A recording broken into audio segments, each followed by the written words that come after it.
PickDogs.com here with your live show. It's Steve Monahan. He's here every Sunday, NFL Sunday. Of course, we're going to have to figure out some new formatting for these shows, some new, I don't know, we'll figure out what we're going to talk about and stuff. But, of course, I'm always on board for college hoops, NBA, and pretty much every sport I know about except for hockey, and that's why I got the Puck Dogs. But maybe we'll do some like juggling or some vaudeville acts or something to lighten up the load here. These guys have probably seen me do that. They've some seen just about every slapstick comedy of some sorts. I mean, I've taken the computer out to when I used to have the surfboards in the boardroom. We've gone through my boards in the boardroom. We've got now that they're outside in my custom surfboard racks. We've gone through the boards there. We've gone through my entire golf bag. We've pretty much done everything. Pineapple picking or something, like, anything like that. Like in the golf bag, it's like, what is this breakfast wrap doing in here? It's like, and when is this from? Oh, there's the breakfast wrap I've been looking for 3 months. Like, portobello mushroom, I think, or something else that's growing. Is that a wheat wrap or a regular wrap that's on? Man, I got woodshedded yesterday in college football. Really, my biggest bankroll bruising that I've taken of the entire season. Yeah. I had 3 to 4 games where the teams were covering and ended up not covering. Ohio State against Penn State was just. Well, you and I were adamant Ohio State was going to cover, and I was actually at my. I mentioned my alma mater state championship high school football game. Ohio State got off to a good start. And then, of course, in like the third quarter of this game, I'm getting the Monahan. Ohio State's not looking good here. Penn State just scored 2 touchdowns. I'm like, Ohio State had trouble holding on to the football. And I'll tell you, if you do that against Clemson, you are going to lose. And that's who they're stacking up that it looks like they'll be playing. If they both win out, and that's if LSU wins out as well. Of course, no given, they're going to win the SEC championship game. But if you don't hold on to the football in big games, you're going to be in trouble. They just happen to have such a talent disparity in that game that they were able to overcome it. But Fields fumbling going into the end zone, and then those back-to-back touchdowns in like 20 seconds because they fumbled the football. Dobbins with the fumble, and Fields playing with the hurt left hand. I don't know. It's like you would think Ohio State would have a reasonable backup to maybe put in those situations. If this guy can't hold on to the football, that is a serious problem. And then I also had BYU, who was rolling UMass, and I don't know, they just decided to stop playing, let in the touchdown. I had Cincinnati against Temple. Yeah, Cincinnati against Temple. Temple, Cincinnati was covering. They let up, 2 touchdowns. And then, they even returned the missed extra point back for 2 points. Cincinnati did. Wasn't good enough for me. And then I had the Oregon Ducks who someone stepped on, as the old saying goes, someone stepped on a duck. That's right. You won't be hearing about Oregon no more. No, you won't. But, I don't think there's less. I think there's less shame in that than some of the other losses that happened. And this is what happens on Senior Day at the end of the NFL season. I think the worst loss of the day was my Miami Hurricanes losing at FIU. This was like a grudge match. Butch Davis. They did not shake hands after the game. Butch Davis used some tactics in that game that I thought were genius, but what we'll see is we're going to see. Hi, Sam is here. What we're going to see is rule changes in college football coming up. My guess. Compliments of Butch Davis. Well, you can't fake an injury on every single play. You can't do that. It's like, well, apparently he can't do it going forward, but he did it. So. He did it, but it's like I think what you're going to see is that there'll be penalties at a certain point. You can't penalize a team for getting injured, but it's at the same time, you can't do that either. It's kind of like those catchers' visits to the mound where the Contreras on the Cubs just took it to a whole new level. It's just like this does not need to be discussed every pitch. Right. And I think that something with the injuries.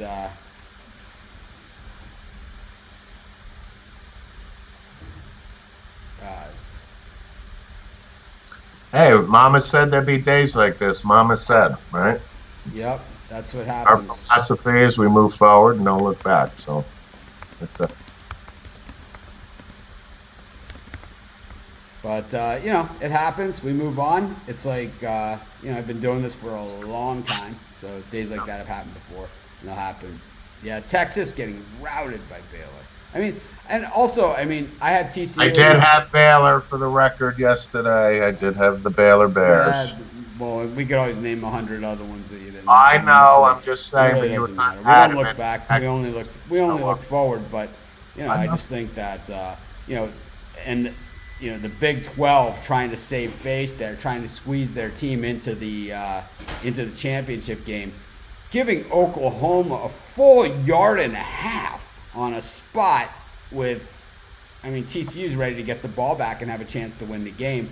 Instead, the call comes in, this is our only chance at making the championship game is if these guys win, is having a team in the championship game. And that's exactly what they did. And it's the kind of thing that makes college football bad. And, I was doing college basketball this morning, all these tournaments that, the lines didn't come out until late, which, some of these games we knew about 2 days ago. It's like they took a day off in between. So why the lines didn't come out until this morning was ridiculous. But if you check on our YouTube channel, I did all those games. Villanova, Baylor. I did Virginia against Arizona State, Xavier, Florida. And I say in the Villanova-Baylor game, it's like, here's a sport that's got it right. Here's a sport that's got it right. Villanova's playing Baylor today. These teams both already have a loss. Baylor played at Washington. Villanova lost at Ohio State. These are two teams that could be playing for the national championship in the Final Four. Drew's loaded at Baylor. He's got so many good players, he can't pick the 5 to get on the court. That's where he's struggling. And Villanova, like Jay Wright doesn't know how to coach in a tournament or something all of a sudden. Yeah, right. It's like they're going to be right there at the end. You got Virginia taking on Arizona State. Arizona State has a couple of these guys, which you don't see in college basketball, that they've been there forever. Romello White, Remy Martin. These guys, it's like you don't see veterans, good players in college basketball. You just don't see it. Arizona State has those. The one and done. This is a sport that has it right. If you had a larger tournament at the end of the season, 8 teams, 16 teams, the way that every other division in football does it, then you would see these games like this early in the season in college football. Instead of seeing West Carolina against Alabama and Samford against Auburn, you would see Auburn played Oregon, but you would see Alabama plays a lot of those early season big games, but it's like you would see Alabama-Oklahoma or Alabama-Penn State the way you used to see it. You would see those games because they wouldn't hurt you as bad. If you win your conference, you get in anyway, and they would say, "Oh, is the one loss to Alabama and the loss to Ohio State, is that worse than losing to South Carolina like Georgia did?" Right. Which I don't understand. Why is Georgia not punished for the South Carolina loss when a couple of years ago? And believe me, you never see me go to bat for these guys. Okay, listen to this one. Okay. 2 years ago, Ohio State lost at Iowa on the road in a game they were favored by 20 points. I took Iowa on the money line. I showed my ticket. I was at the Westgate Sportsbook. It was plus 1,000. I bet $150 on Iowa, and that was the week that I showed my tickets all week, and we took $150 and we turned it into $19,000 right on my old site.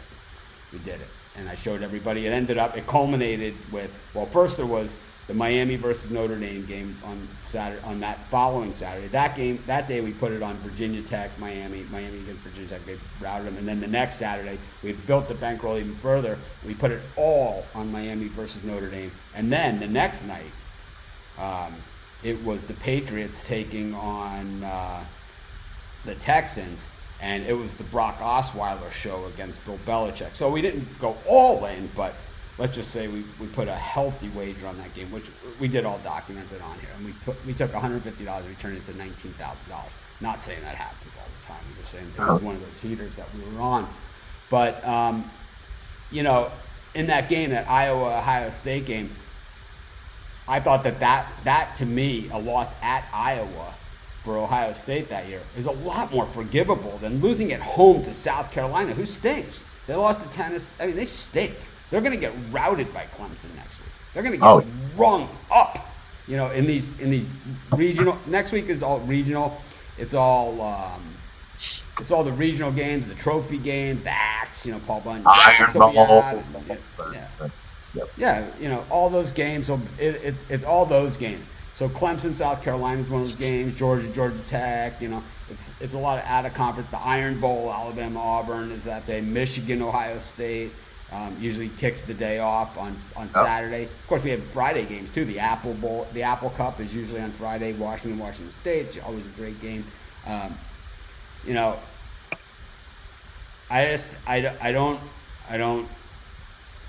man. It just college football is my favorite sport, and I'm losing faith in it.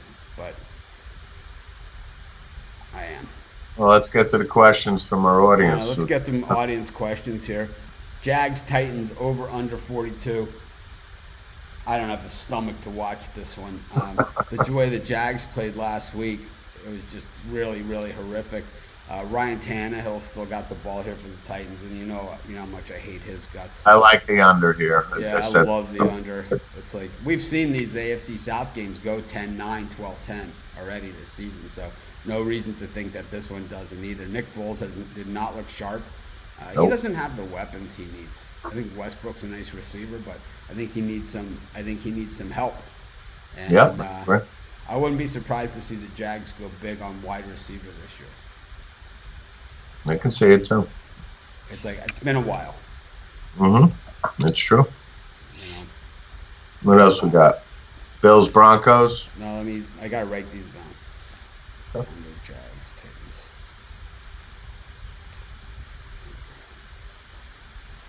All right. Good morning. Yeah, the dogs killed yesterday, except in the games that I had the dogs, right? Huh? Yeah, they killed. Yeah, they got killed. Yeah, right. The dogs killed it. It's like, oh, man. Packers versus 49ers, -3. I got a premium pick on this game, Steve. I've given out my pick a ton of times. Yeah, I like the Packers on the road here. I'm not wavering. I've been thinking about it for the last couple, days. But I'll take Aaron Rodgers, prime time, Sunday night game type of thing. I like the Pack here. I like the over. I do like the over, too. It's the Grey Cup. Ooh. Bills versus Broncos, over under 37. Gee. I'm not sure what the weather is in Buffalo right now, but I'm here in North Jersey, and it's crappy out. It's definitely going to be rain at the Raider game, so I'm assuming that this is not good weather up in Buffalo. So it could be a nice day in Buffalo. Let's see what's going on. It's only a 5-hour drive up the New York State Thruway, but that's okay. But I like the under here. Buffalo is just always a really nice place.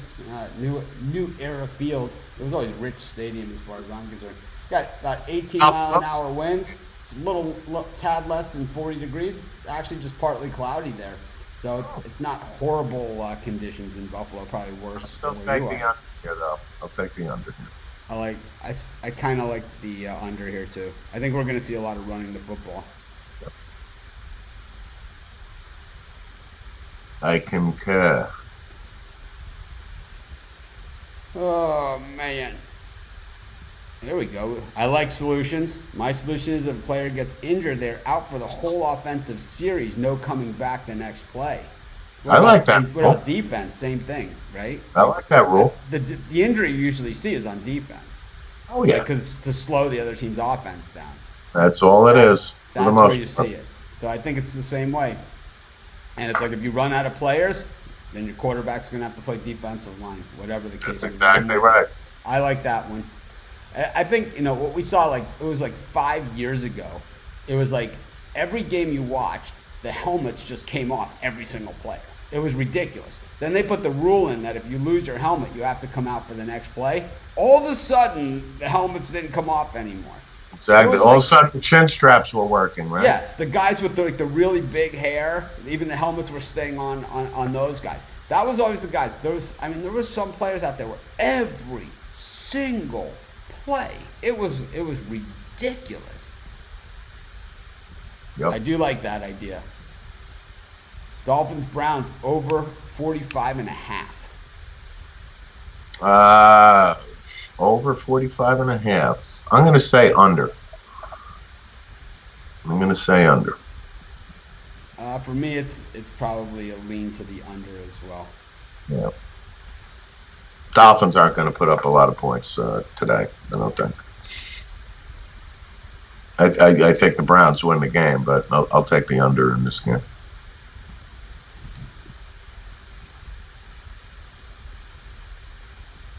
I like that the player sits out the whole series. Yeah. Vermont, we are Catamount proud. I have a nephew that graduated from Catamount University, so I'm all in on Vermont. I rarely play first halves. Right. Rarely.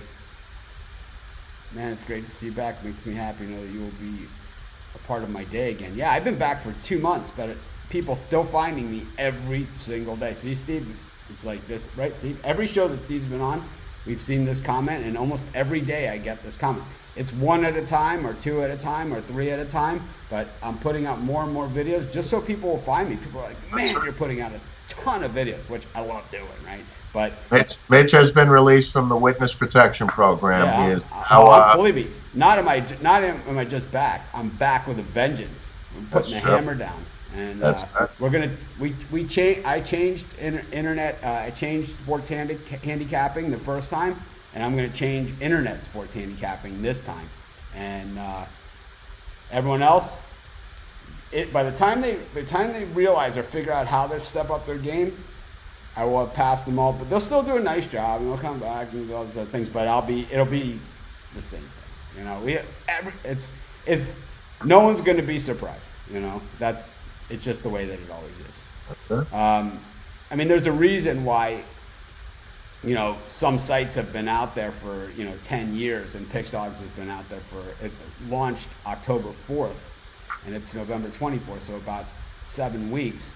And I've already passed sites that are 8 years old out there in rankings and traffic and all of those statistics out there. And I mean, so I've done that in 7 weeks. You can only imagine. And we went through the videos the other day, like how on YouTube, like, you know, over the life of some of these other YouTube people out there. It's the system that I used to track that stuff is down. But like Wager Talk, they didn't get off to the start that I am. And they're the 800-pound gorilla in the video space. But, you know, at 30,000 subscribers, we're going to catch them in 6 months. Anyways, Tampa, Atlanta, over under 51. I like the over in this one. I do think that it's deceptive, though, because the Falcons have been playing some pretty good defense over these last 2 games, this big 2-game heater that they're on. No, they've been playing well. We talked about it. I know you like Jameis Winston, and you think that he's going to make some really good decisions out there today. He is. I mean, you know, if I was the president, general manager of a team, and I had my number 1 overall pick, it would be Jameis Winston all time over like Joe Montana, Roger Staubach, you know, Tom Brady. I have that much faith in Jameis Winston. He is. I still don't understand how this guy is employed. I get it. He's got a good arm, but decision making, atrocious.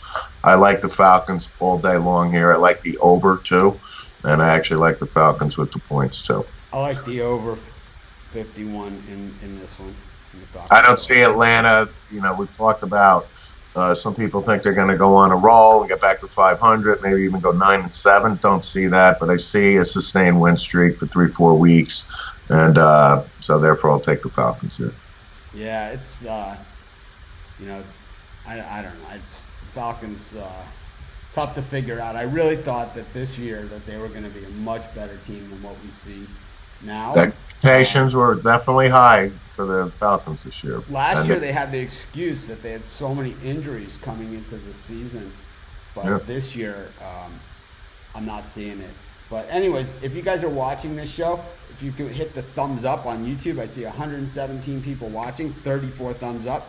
The math doesn't add up. That's like 25%. That's so weak, man. It's not good. Not good. Yeah, Come on. I'm not going to be like some of these. I'm not going to be some of these other guys that are like, I'm not giving out any more free picks until we get 100 likes. You know, it's like I could do it. Here's my question for our audience for today. I always like to ask you guys a question. What the hell is with this? I don't understand what this is. This pulling on the collar. I know a few years ago when Nike took over the NFL jerseys from Reebok, they changed the collars and they changed this. Is the collars too tight so they're pulling it apart? Or is this like, check out my collar? Or, I don't know. what is this collar thing? I mean, when Larry Zonka shot the bird on the cover of Sports Illustrated, that I understand. This, I don't get it. You know, Larry Zonka's holding onto the football, shooting the bird with Jim Kick. That I get. This, not so much. It doesn't make any sense to me. I don't understand the grabbing of the collar, nor do I like it. I don't like it either. I don't get it. Do they do it at your level, Steve, where you're coaching when they do the pictures? No, I didn't notice that. I don't like it. And if they did it, I would have told my boys, there'll be no grabbing of the collar. This grabbing of the collar thing. Not happening anymore, folks. What in the hell are you doing? It's just not a good look. What, because oh man, how about Tom Allen's coaching yesterday? Jesus Christ. I'm like, whoa. You know what's funny about that is you talked about him on our Wednesday show, actually. You know, he didn't disappoint for you, did he, this week? It's like, so there's like 40 seconds left to go in the half. He decides to call a timeout then. It's like, what are you doing? It's like, what are you doing? It's like, so the passes to the tight end are working, and I understand like that your wide receiver and your running back are both injured here, but try something else, right? That's where you try the backside Georgia reverse, you know? It's like whenever kind of stacking the line against you. I know Michigan is fast. Then they do the reverse, and it's like in the dumbest spot. It's like the corners are like pressing up at the line, and you run the reverse then? It's like you're supposed to do it when they're relaxed back in coverage, giving the receivers a little bit of respect. It's like in theory, that is how it's styled up on the play sheet. You are correct. It's like a corner blitz, you know, and it's like you're running right at the corner. It doesn't even make any sense to me. Right. I get it. Head scratching time on that. I get it. I haven't seen a worse coaching performance than the portrayal of Dan Devine and Rudy. I just don't even, you know.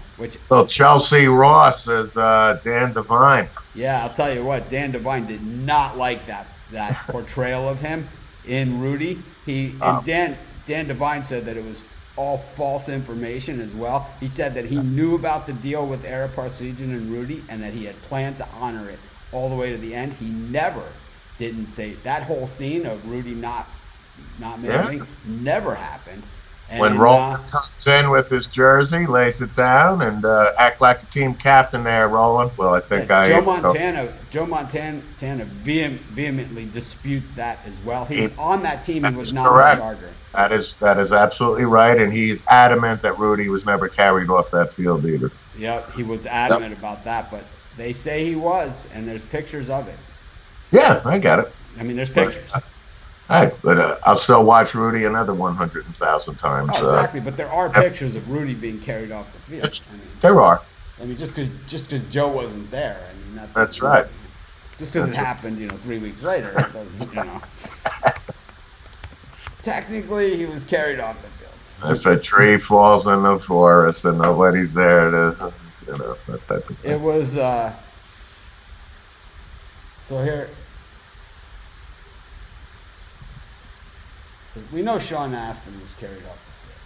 Sean Astin was definitely carried off the field. And for our listeners, Sean Astin is the product of one Patty Duke and Gomez Addams, John Astin, who portrayed Gomez in the Addams Family. I'm looking to see if there is a picture out there of Rudy being carried off the field.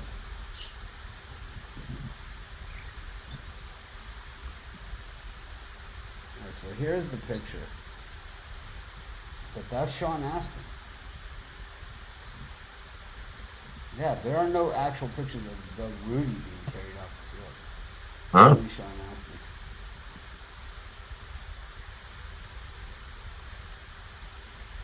Craziness. So as Mitch is looking for, Rudy being carried off. Actually, there is a picture of it. Where? You got it? Yeah, I do have it. I had signed by Rudy Rudiger. I met Rudy. When was it? Probably about 8 years ago. I gotta say, good guy. I was probably like a 2-year-old kid. It was like when I met Brent Musburger the first time. It was kind of like Rudy was kind of like that. If he likes his real life dad or Ned Beatty as his dad better. This is the prettiest sight these eyes have ever seen. Love that line. Yeah, my two great actors. Worst scenes is Ned Beatty, that one, that scene right there, and Marlon Brando as Neil Diamond's father and the jazz singer watching the concert at the end going. Those two scenes, I mean, Brando. Right. This is great. I don't know. Not a good look. Watched The Deer Hunter the other day. Oh, yeah. It's been on recently, the last several months. Never gets old. It's a fantastic movie. One of the best movies, and as one of my all-time favorite actors, well, several of them. Giants versus Bears. I'm sticking with the Bears. I don't like the Giants on the road playing in Chicago. Mitchell Trubisky aside, I think the Bears are going to wreak havoc on Daniel Jones. And again, Daniel Jones has done just fine as a rookie quarterback and acclimated to the NFL. But it is kind of a little alarming, the turnover ratio that he's doing. Not just interceptions, but more so fumbles. So I see Khalil Mack against a shitty Giant offensive line wreaking havoc, and I think the Giants are in for a long day today. Yeah, I think they're in for a long day, but the Bears just so bad too. I know. Listen, this is the Monsters of the Midway we're talking about, but yeah. I think the Bears will take care of business today. Yeah. So I like the Bears.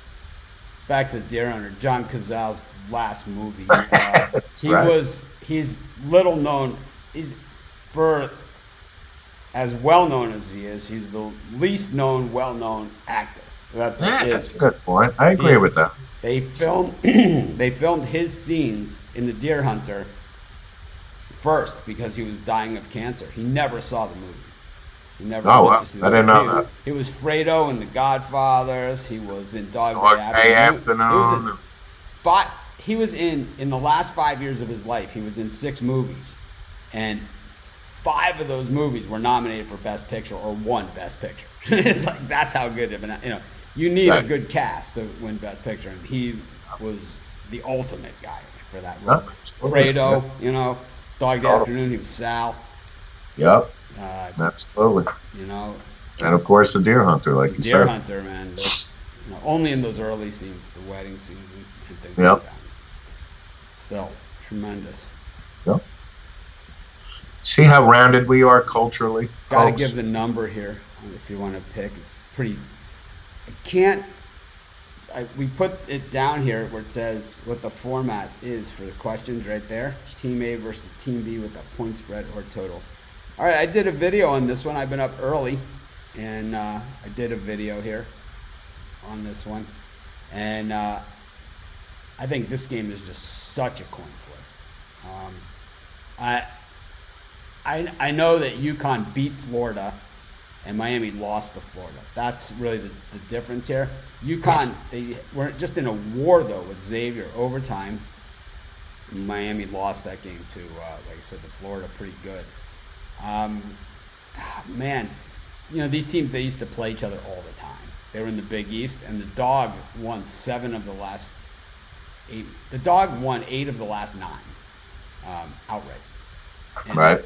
Miami was the Dog in 7 of those. So Miami has pretty much dominated this series against UConn. Jim Larrañaga, here's the thing, is like, if I just looked at the game on the surface, I like UConn in the game. Okay, but when you dig a little deeper, Jim Larrañaga is one of the best get-him-off-the-mat coaches there is out there in any sport. His teams win, like back-to-back losses for the Hurricanes basketball team do not happen. They do not happen. And I could see Miami taking this one. I just think that he really knows how to rally the troops. So I'm going to take I got Miami. You can see I have a video out there on YouTube on this game. It's called UConn versus Miami, free college basketball pick, whatever. I've been up since 3 o'clock in the morning doing videos. I did about 7 or 8 videos this morning. So that's how we do it here. We did that Florida Xavier. We did Villanova, Baylor, Virginia, Arizona State. Even the early game, Utah, Tulane. We got one out there for that 10:30 start. Yep. I woke up, it was like, it was in the middle of the night, and it's like I checked my iPad to see if the lines had come out. But I like the U there. Steve, any thoughts? Have you been following the college hoops yet, or are you waiting? Yeah, I have. I think your points are accurate about Miami there. I like Miami. Got Seattle against the Eagles. This is a pretty good game. I believe I have a premium on this one. Yeah. I was in on the Eagles midweek, and then I don't know what I was thinking. I talked to actually a couple Philly Eagle fans, and even, when you and I did the show a couple days ago, made all valid points how good Seattle is. And again, Russell Wilson is the difference, Carson Wentz, etc. for the Eagles. Again, it's Northeast here. I'm going to assume the weather's not going to be the greatest down in Philadelphia. That being said, I think I like Seattle here. They're just a better team.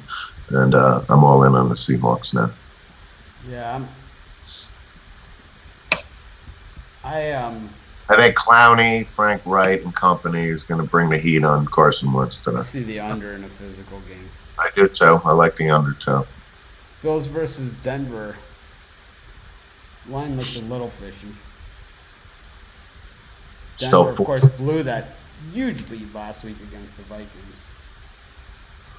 It looks like Clowney is out today for Seattle. Thank you, James, for that update. But that being said, I still like Seattle. How about Bills versus Denver? I like the Bills at home. I think the Bills will rebound. They got 7 wins. We've talked about them. I've always loved their defense. Broncos, again, they got a rookie quarterback going. And the Broncos are coming to, upstate New York. I'll take the Buffalo Bills at home to take care of business. Yeah, I like the Bills too. I know that we got inverse line movement and all that kind of stuff going against us, but I don't know. Back-to-back road games for the Broncos after that collapse in Minnesota. I went on at halftime and said take the Vikings to win this game outright. We got plus 450 on that game at that point.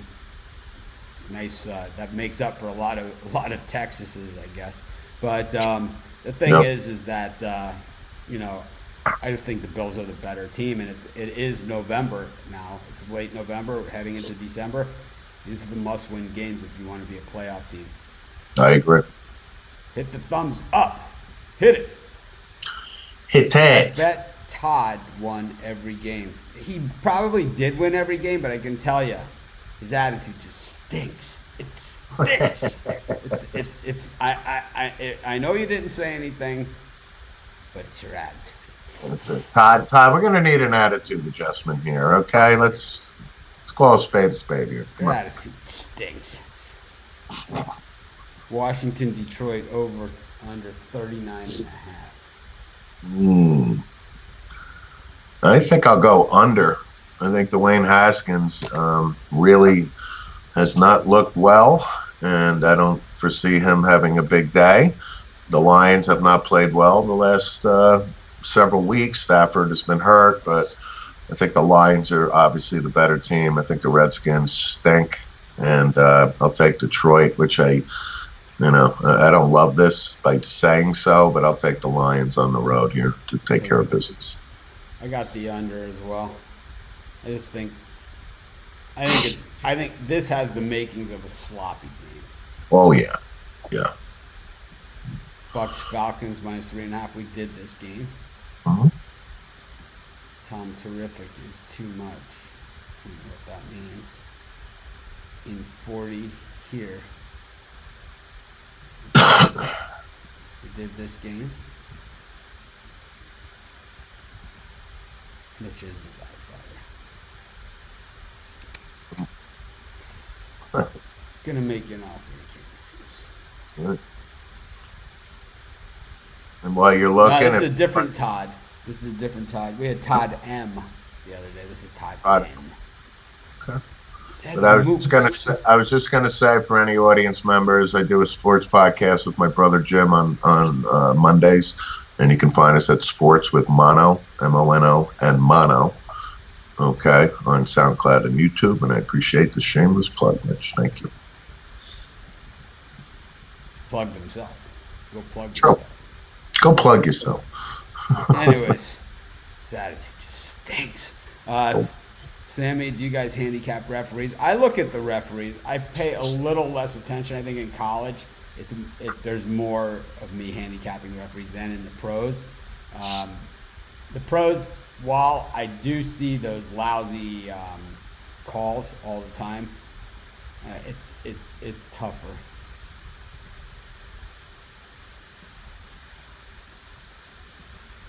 We did this one. No pockets most of the time besides hand warmers. Where do you put your hands?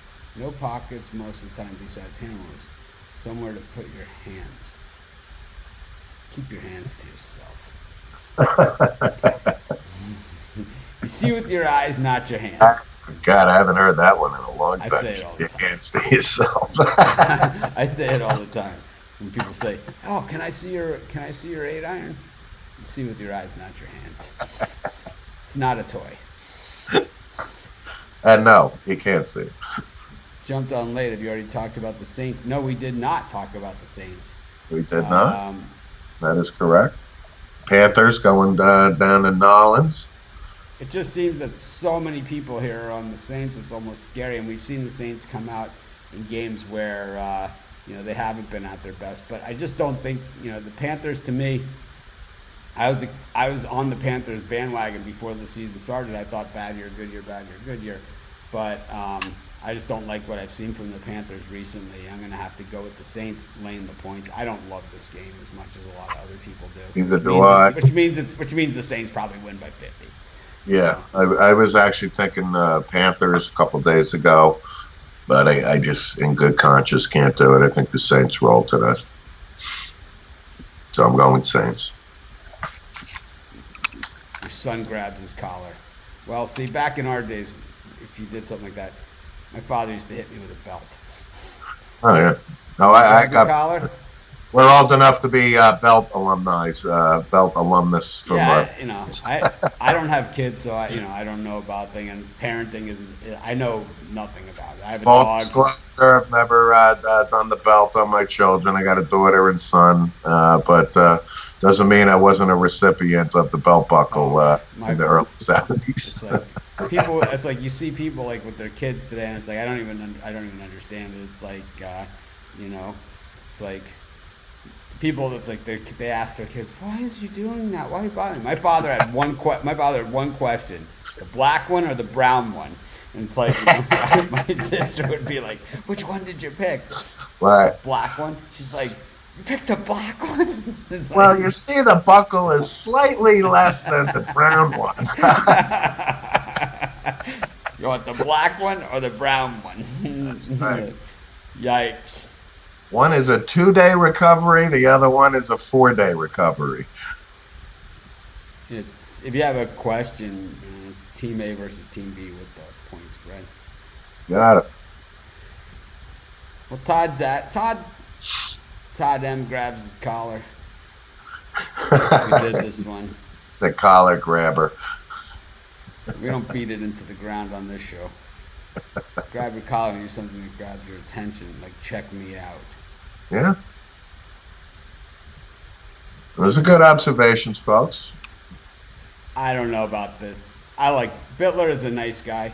I think he's a good guy. I've had ups and downs with him over the years, but anybody goes on hot streaks and cold streaks. I've seen, you could say he's on a cold streak or whatever. He goes on long losing streaks. He also goes on long winning streaks. So I like Bittler. He's not perfect. Neither am I. None of us are perfect. We'll lay off him. Yeah.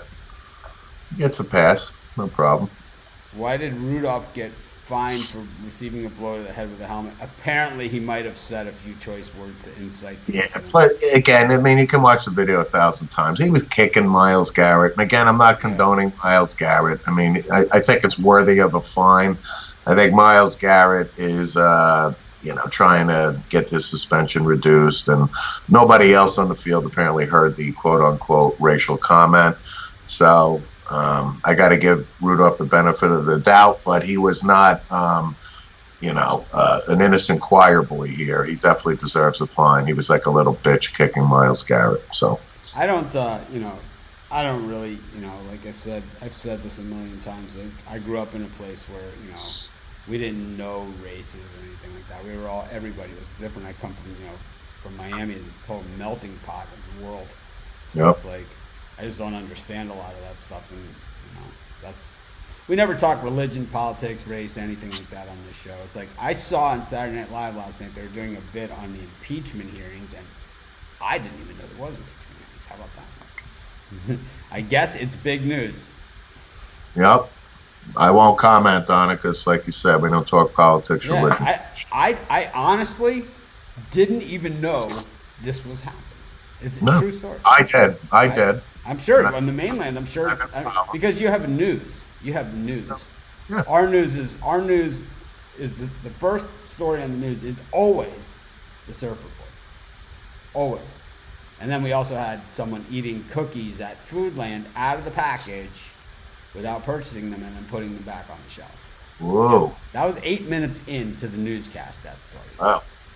Yes. The manager was interviewed, and he said, "That is headline news." Oh my goodness. The manager was interviewed. He said that samples are available upon request. And that's where it is. Then we get to see Colton Wong highlights. Ooh. Yes, and then maybe a Nick Rolovich blurb. Anyways, Jags +3, Titans -3. T. Smith, the breadwinner. Oh God, this is a ugly game too. I just think I like the under here. I like the Jags with the points.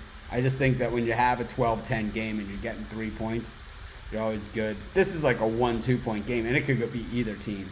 It's a coin flip, but it's like with the points, I think it puts it. All right, I like the under. Rudolph wasn't a choir boy in the incident. There's a YouTube video that's about 3.55 minutes, has real footage of Rudy getting carried off the field. Yeah, we have the thing. Good to see you as well. Thank you for joining our show. Yeah, thanks everybody for watching. We appreciate it. Please hit the thumbs up. Guap Gucci. Jets +3 versus Raiders. Looks like a sloppy day. The Jets have won now 2 in a row, right? And the Raiders have. They have, and now I'm kind of torn on this one. I've been with the Raiders all week, but the Jets won 2 in a row. I can't see them winning 3 in a row. It's going to be wet out at MetLife Stadium. I'm looking out my window, and it's pouring rain right now. But Josh Jacobs against Le'Veon Bell, I think it's obviously going to be a lot of rushing in this game. So I'm actually just going to do the under here because I don't think a lot of points are going to be scored here. So I'm just going to go under here. How about Derek Carr and Darnold, the matchup there? And, the other, I think Carr clearly, but so because the rain, will the water remind Darnold of the Titanic and he'll see ghosts from people on the Titanic? You know what?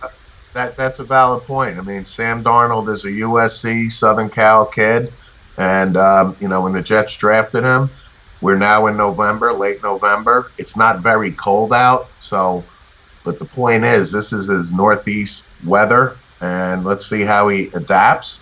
And I don't see a lot of points being scored here, so I'm just going to go. Sam, what happened on that play? I swear I saw Jack and Rose from Titanic.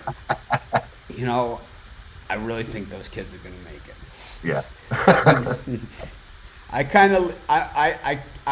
been on the Raiders all week. I'm going to stick with them. I don't love this game. I don't love it as either. much as I did. Like Steve, but I'm going to stick with the Raiders. 2 in a row, but the Raiders have been winning all season. You have to remember that, and I think this one comes down to the coaching edge. And John Gruden has a weird thing that he does that no other coach does, is that every day he gives all of his players a little Post-it note about their assignment and the player that they're playing against this week, because he's up, like I am, up all hours of the night and all hours of the day, and that's what he does. He prepares these Post-it notes to give to each of his players every single day. Yeah. And I think things like that make the difference in a game like this when you're up against Gase, who not only is going to be out-coached in this game, he's fully capable of losing games by himself. I mean, a good baseball manager is good for 8 wins a year himself, True. A coach like Gase is good to get you into the top 10 drafting every single season, and that's what he's proved to do. No, that's a good, valid point. He stinks. Yeah, I'm not a big Adam Gase fan in the slightest. I'll tell you what, I don't love his attitude either. No, and the beard has got to go too. Come on. Don't love his attitude. Seattle has now become the favorite in the Eagles game. All right. I still like San Francisco over under 47.5. We did this one. I took the over. Over. Oh, gotta love the UC Irvine Anteaters against the Detroit Titans in college basketball. Does it get any better than this?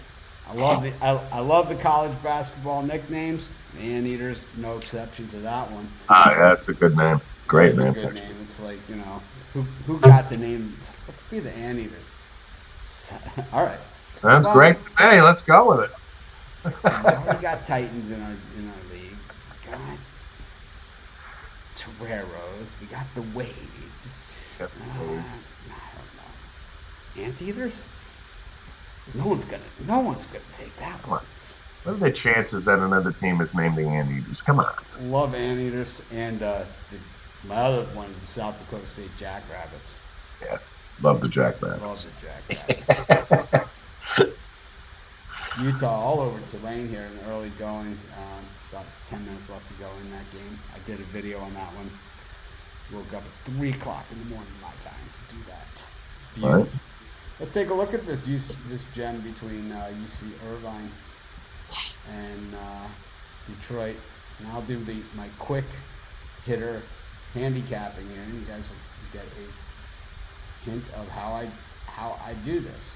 And let's see what time this game is at.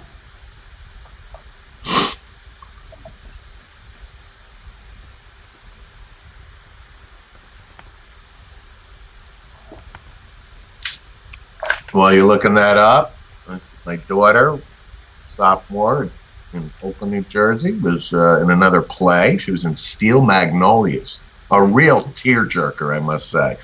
And she played truly the Dolly Parton character. So I just wanted to show that and give a shameless plug to my daughter.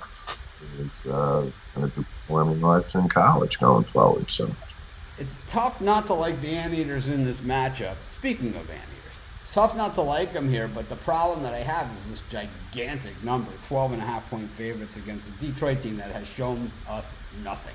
They played only on the road so far this season, so going out west to play the Anteaters is never any picnic.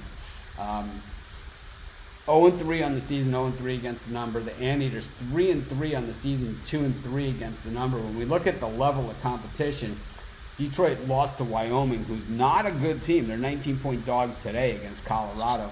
Losers at Clemson, who I think is improving. They played TCU today. I got a video out there on that one. Losers to NC State. So they got 3 losses, but they're all against good teams. But the thing is, they're getting 18, 14.5, nothing done there. Meanwhile, on the other side of this one, the Anteaters 1-point losers to Jamie Dixon's Horned Frogs, and the Frogs are favored today they're getting 3 against Clemson. They lost by 16 to Colorado, getting 11. They lost to Boise. They beat Boise by 9 as 4.5-point dogs. Losers to Pepperdine. Winners over San Diego, who's also played a tough schedule too. 12.5 is so many points. Let's see. This is where I always go. The final deciding factor. I love Irvine here. 67.6 points a game allowed defensively is strong against that schedule.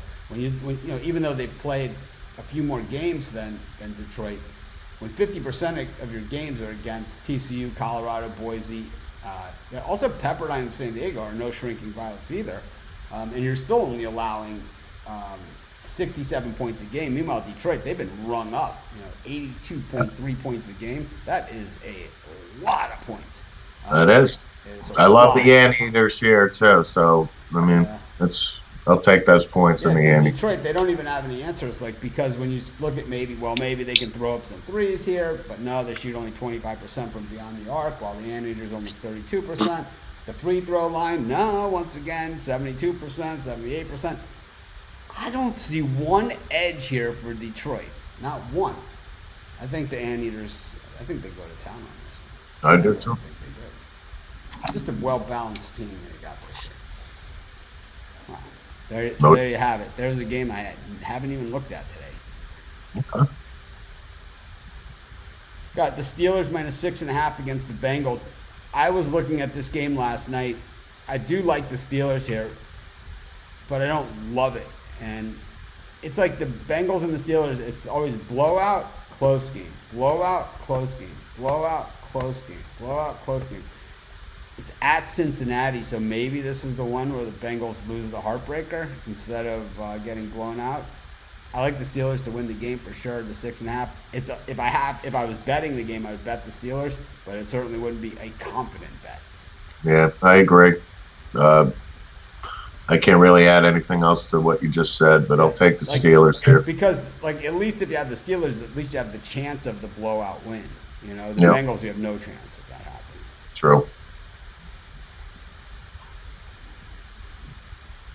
We did this one. We did this one. We did this one. We did this. We just said the same words. Bengals. Yeah. Something like that. I don't like their attitude either. No. Rockets -5.5 against the Mavs. I did a video on this one as well on our YouTube channel, so you can check it out there so you can get more detail. I took the Rockets in this one. I just think that the Mavericks they're building a nice team. I like that Mark Cuban never really, even blinks, when it comes time to get a quality player. He's always all in. He loves this team, loves them. The problem that he has here is just playing the Rockets and on the road. And, the Mavs have been up and down. Inconsistency. We saw them lose at Madison Square Garden to the Knicks. It happened. Yeah, they're 10-5, and actually Luka Doncic obviously is playing lights out awesome. right now. Porzingis. I mean, they're good. They have good players, but they're up against I like the Rockets here. I like the Rockets. The Rockets are rolling. They're back home. I like when they've been home, they've been rolling, and they're not playing the Clippers. They're not playing the Lakers. They're playing the Mavericks, and it's like the beard all day. Yep, the beard is starting to warm up. That's for sure. He is, in that discussion for the best player in the NBA. I think Doncic has the potential. He's in discussion as obviously one of the most offensively efficient guys. I don't put James Harden as one of the top overall players. He's explosive offensively. He changes game plans. He's easily one of the best players. He carries this team. He's carried this team on his back if he needs to. He did it at Arizona State. It was men. When he was at Arizona State, it was men. It was a man against boys. He'll carry him all the way to the finals, and it was. I mean, people forget about this, but he was in college. He was one of the best players you'll ever see. And I'll tell you, you look back at that Thunder team, with him and Durant. Yep. It's like, man, if they would have held that thing together, imagine the team that they would have really had. That's why I never really, the whole thing with Durant and the Warriors, I never really had the overall respect for him that I've had for some of the other guys that have done it over the years, because he had a chance to build his own thing. He built his own thing, and he couldn't win with that until he went to somebody else's thing, who was already winning, It's kind of a little bit of a bandwagon jumping.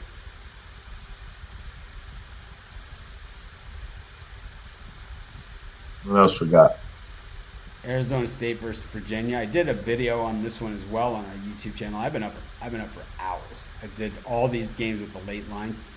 I like Arizona State in this game. I love Virginia. I mean, I love them. I love defense, right? So in every sport, I like guys like baseball players with a great glove. I like Mark Belanger. It's like I like defense. I got it. Yeah, defense is the difference maker. It is the difference maker in every sport, and and in college basketball, it's no different. Look at Virginia and what they've done there. And look at, in my NBA videos that I did for yesterday, I talked a lot about the defensive numbers. It's like I try and mix it up because I'm doing so many videos. I try and mix up the emphasis. And when you look at the teams that have the winning records and the teams that have the losing records in the NBA and the teams that are the great teams and the teams that are the not so good teams, you could take the 10 worst defensive teams and they're the worst teams, and the 10 best offensive teams they're the 10 best defensive teams, and they're the best 10 teams. The offense, it really doesn't have any rhyme or reason to that. But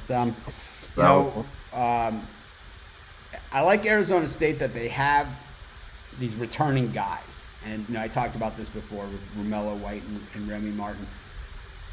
I think when you have those returning guys, and like I know Virginia has Kihei Clark back, and they got a few other guys from that team. They don't have Guy and Hunter, right? I mean, they don't. It's kind of like when John Calipari, when Anthony Davis said, "I want to play point guard," and he said, "I tell you what, you come back next year, you can play point guard every single game."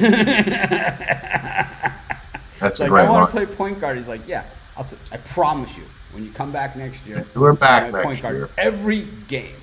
And but I think that Arizona, because of those guys that they have a little bit of experience, I think they can keep it close enough. The line was 9; it dropped to 8.5. I like Arizona State still plus the 8.5. I think Virginia wins the game. I think it's a lot like that Vermont game, Virginia against Vermont, where Vermont hung in there. Virginia, exactly how we called it on the show, right? Tony Bennett's gonna walk off the court and say, "Man, that Vermont team's tough." And I think it's going to be the same thing here.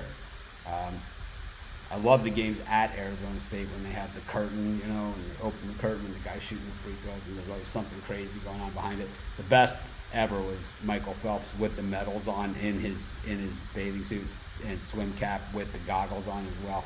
You can check it out on YouTube. They open up the curtain and the guy's shooting free throws, and Michael Phelps has got all of his medals on. With the Speedo, gold Speedo, with like the glass. He was training at Arizona State. They asked him to do it. He did it. And the best part was that he was wearing all the medals. It was like, it's crazy. But I like Arizona State there. Steve, any thoughts? I mean, Virginia's so good. It's like if they win, who's surprised, right? Yeah. I mean, I like Virginia too here. Bobby Hurley's doing a good job in Arizona State, but I'll take the defending national champs here. All right, we're on opposites then. I like Arizona State. The points. It's just a lot of points to be giving a veteran team, and what shapes up to be a low-scoring game. It's like, you're giving away maybe 20% of all the points that are going to be scored there. What's my handicap down to this year? I've been hovering lately. I've been stuck. I've been shooting between 78 and 82 almost every single day. I've been stuck in this range. I've been struggling on the first hole because it's tourist season here. So all the Canadian tourists that stay for like months, like a month or 2 months, they all come out here, and I don't have the whole golf course to myself anymore. But because I'm an excellent tipper, I get out early. I'm the first one out or second one out, but I have to play the first 2 holes in the dark. So I've been struggling on hole 1 and 2, but after that, I shot a 37 on the back the other day, and I had 38 on the back the other day too. So I've shot really well on the once I've gotten it going. I even had I even shot really well on the front, but the first hole was on was a real has been a real giveaway for me. It's just the first hole at my regular course is one of the hardest holes on the course. It's 440-yard par 4 straight up a hill. It's tough. Tee shot over water, and then the second shot is just so deceptive. It's always like for me about 200, 180 to 200, just dead uphill. So I'm hitting something big in there, 4-iron, 3-iron.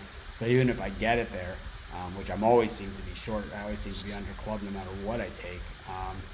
If I do hit the green, I'm always over. It always hits the green and goes over because I'm hitting a 3-iron on a rope. I love hitting my 3 and 4 irons. I love it. It's my favorite clubs. Cowboys Patriots -6. I did a premium on this one, but I like the over in this game. Yeah, I do too. Obviously, I think this is the marquee game of the weekend for the NFL. And we got three. We got Packers Niners is obviously a real good matchup too. But I'm going to go with the Patriots again. Bill Belichick is going to try and stop Ezekiel Elliott. He hasn't really produced much in the last couple of weeks. And, I'm a big Dak Prescott fan, a lot more than a lot of other people out there. But the Cowboys on the road in New England, I'll take the Patriots to win convincingly. To me, I think this is also a game of the weekend, too, the Packers and the Niners. But we've done this game. Yep, we have NBA picks on every game, every day over on our YouTube channel. If you have a question about a specific game, this is the format. Is it not big enough on the screen? Is that why I get these questions? I don't know. I just don't know. Predictions for NBA tomorrow? There's not even any lines out, but there's 11 games. I'll have videos on every one of them. I'm going to be working overtime tonight because I just don't know how I'm going to do all these videos. Yep. It's North Carolina A&T versus Eastern Michigan. I'm not going to... Yeah, I believe it's already started. It did. Yeah. What about the Patriots game? What about it? Just talked about it. Arizona State versus Virginia. If you have a specific question about a game, this is the format. Team A versus Team B with a point spread or total. Just like how this question is formatted beautifully. I like the under in Arizona State, Virginia. I think it's going to be deliberate pace, and I think, like I said, Arizona State's got a lot of veterans on that team, and Tony Bennett's team's first one to 50, right? So I like the under.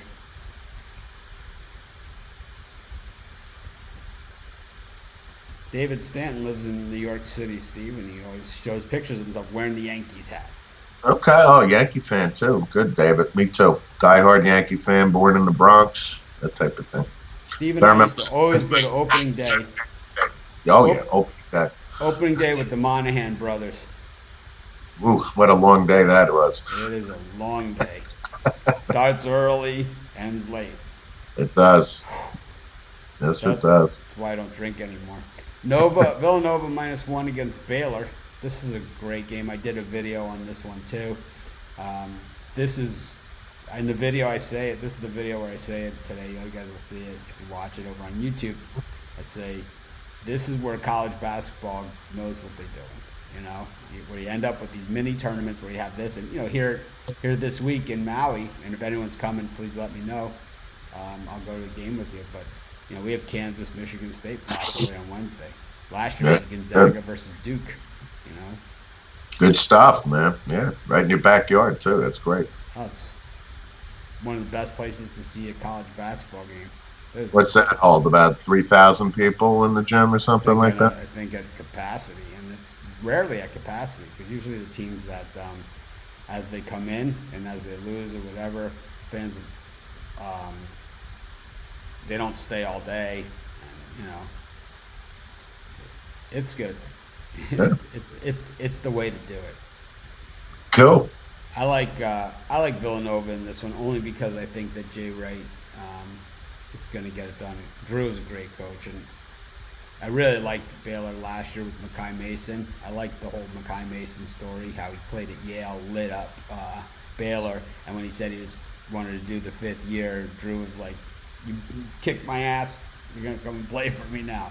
And I just love that whole story. But I think in this one, I like Baylor a ton, but I like Villanova in this game. I just think that in these tournament games, this is where Jay Wright. This is why he can afford those suits that he wears. This is why, because Jay Wright dresses very well. He wins these games. He wins these games. He does. National champion. It is a light line, and to me, we see head scratching results all season in every sport, but that Ohio State Villanova game is still one I've struggled with. Sure, I'll do a parlay at the end of the show. Oh, we are at the end. St. Joe's versus Towson. I did a video on this game as well. Towson was favored at the time by 1 point. Now we're seeing that Towson is now getting a point and a half. Both these teams about the same record-wise. Both these teams have played some heavy hitters. We saw St. Joe's against Florida on Friday. And Towson, they've played against some heavy hitters too, but I just don't think they have the numbers here against St. Joe's. I think St. Joe's is one of those teams that we've seen over the years, regardless of who's coaching. They start slow and finish fast. But I think in this spot against Towson, who's not a bad team, and generally during the regular season, during the course of the season, in this type of year, there always is some money to be made on Towson because people can't even pronounce the name, let alone know who they are. That's right. Or even where they're located. Yeah, I'll take St. Joe's in this one, the Hawks.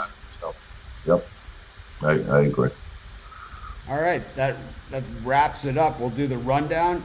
Steve, You have a parlay for everybody? I think you hit this last week. I like the Patriots, the Falcons, and the Bills to cover. That's my parlay. 3-team parlay. All right.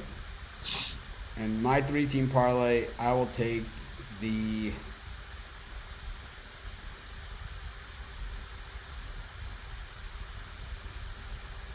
under in the Jags Titans.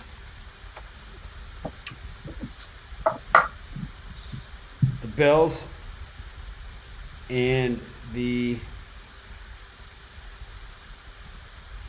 Steelers again. All right. We both took the under in the Jags Titans. I like the over in the Packers 49ers game. I think I could have added that to that too.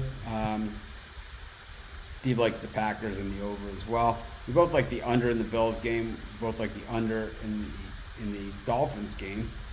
Yeah. Like the over in the Falcons-Bucks.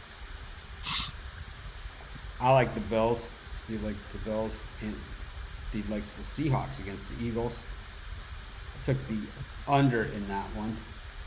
Steve likes the under in the...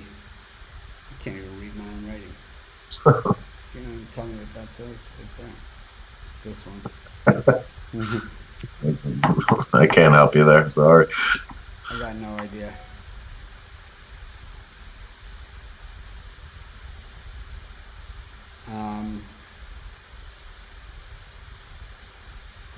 Under. I don't know what that is. What the hell? We both took the Saints, the Jaguars, the Raiders. We both took the Steelers, the Rockets, Arizona State. For me, Steve took Virginia. I took the over in the Pats Cowboys. Steve took the Pats. Took the under in Arizona State, Virginia. I like that one. Both took Villanova and St. Joe's. Steve likes the Pats, Falcons, and Bills for his parlay. I like the under in the Jags game with the Bills and the Steelers as mine. This is Mitch. Thanks for joining me. Steve, thanks for having me. As always. Check your attitude at the door next time. Have a great day, everyone. I'll see you guys at halftime of the early games. Yep. Have a great day, everybody. Thanks,